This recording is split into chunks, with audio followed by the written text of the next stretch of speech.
Barnes Notes on the Bible. Revelation 13 verse 16. This is from the Bible Hub commentary. If you go to commentary, or even BibleHub.com, what I normally do is I'll go to Google, I'll put in whatever scripture I want commentary on, and so I put the book, chapter and verse, and then put commentary behind it, and it'll lead me, like I said in previous videos, to various pages that deal with commentaries. I always click on the Bible Hub, and most of the time I will go to Cambridge. As you can see, Cambridge Bible for Schools and Colleges, which they gave a short commentary. So I'm checking out the other commentaries, and I come across Barnes Notes on the Bible. I'm not going to read the whole thing. I read through it.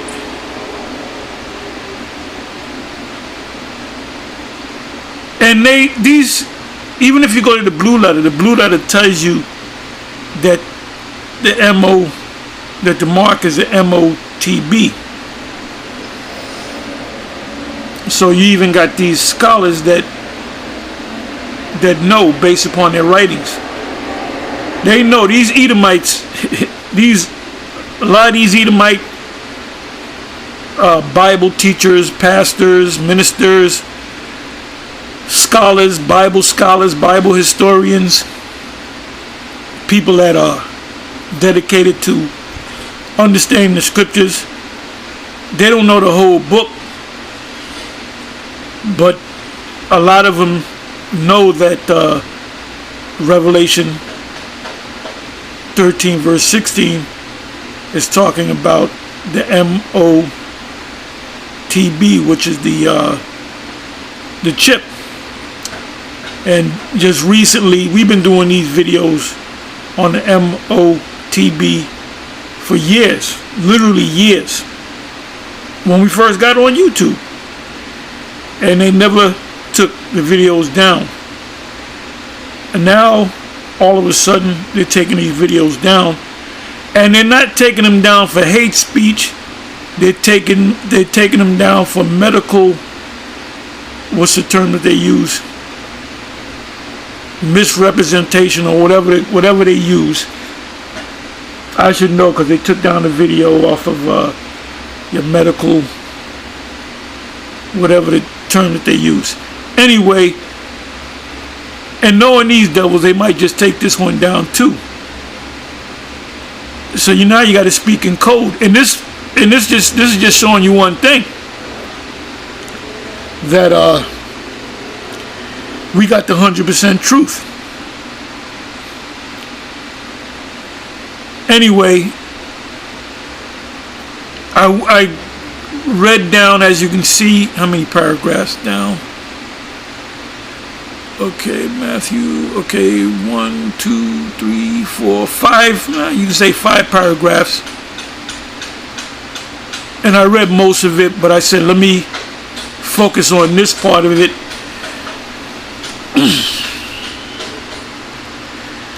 As you can see, I'm going to put this up raw. I'm not trying to be the next Steven Spielberg. Anyway, the truth is raw anyway. You get it the way we give it to you. It says, I hope you can see it. If not, just put this in and go to this particular commentary. Anyway, it says to receive a mark in their right hand or in their foreheads. The word here rendered mark is the Greek charagma, and then it's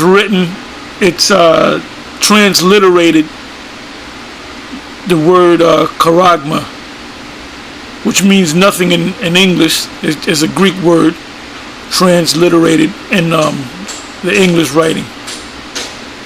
Occurs only in one place in the New Testament, except in the book of Revelation, which is Acts 17 verse 29. Now you know what I'm going to do. Let me go to Acts.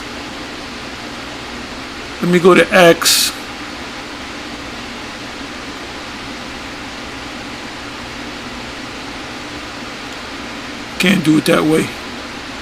Let me do it this way.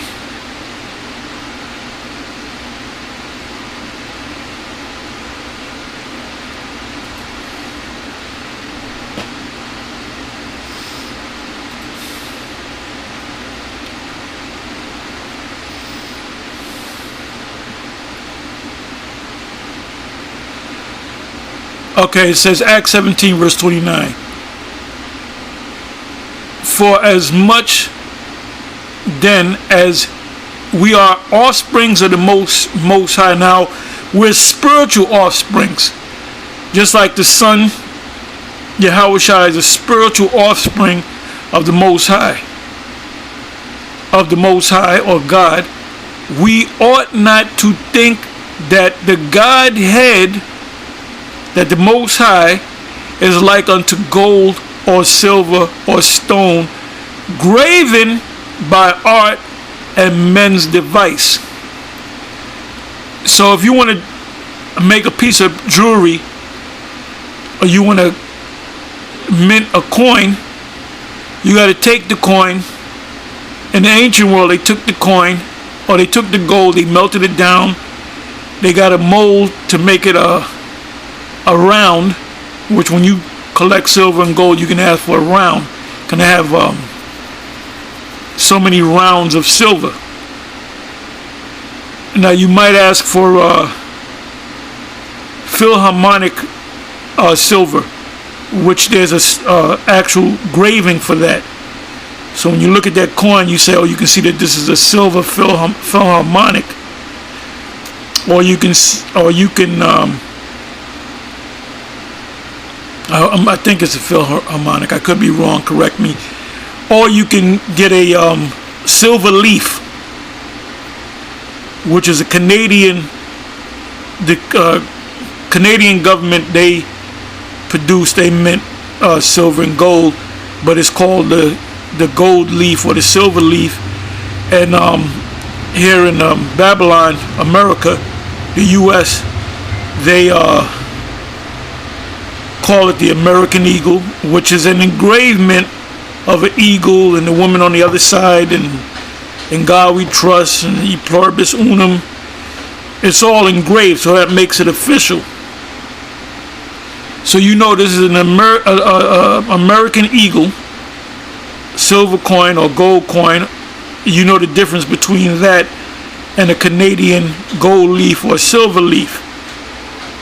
So in the ancient world, they actually had guys that were carved in or graven in the picture, the Caesar or whatever.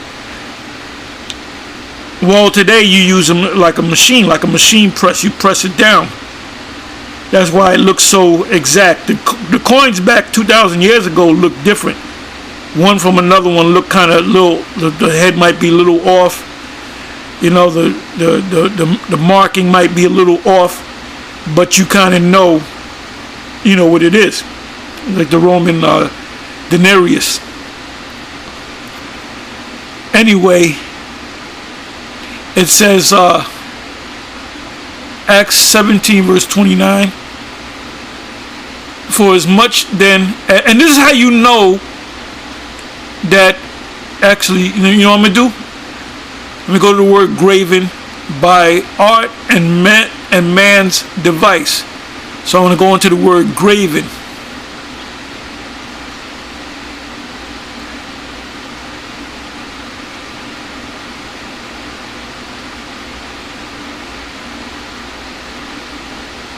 Graven. You know what I'm going to do? Let me take the word graven and go to the Google. Not Google, but the Google. Graven.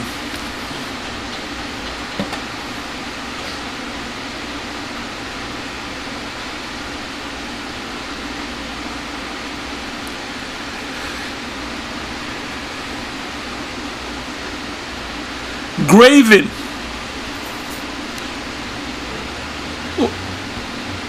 Archaic. Graven. An inscription or image on a surface. Marble graved with exquisite flower, human and animal forms. Literary fix, something indelibly in the mind, excuse me. The times are graven on my memory. Well, we want the first one, archaic, for graven. Engrave an inscription or image on a surface. It could be on a wood where you use a carving tool. It could be on marble. It could be on a grave site. What do you call that? A tombstone, where you got the man engrave it. The name of the man or the woman when they were born. Marble graved with exquisite flower, human and animal forms. When you get an actual tattoo, you actually got a guy engrave it with needles and different ink. And you feel that pain when you get a tattoo because it's the needle going in you. That's where you feel that pain. And it's engraving ink into your skin. But in this case, it's going to be an actual device that's going to be put in your skin. So now let's come back.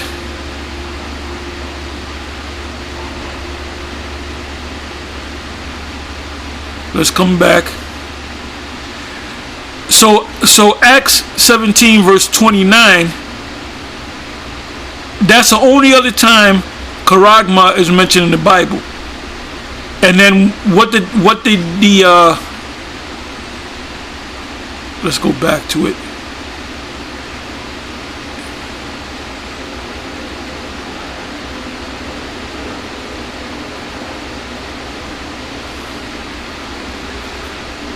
And let me read this again.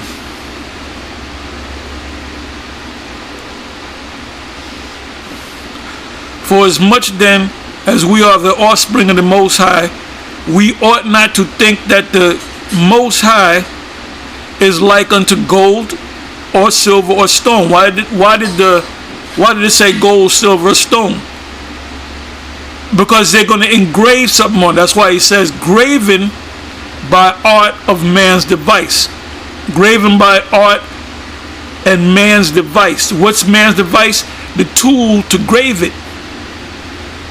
So if you can't see that the Revelation 13 verse 16 is the MOTB, the Most High have blinded you, man.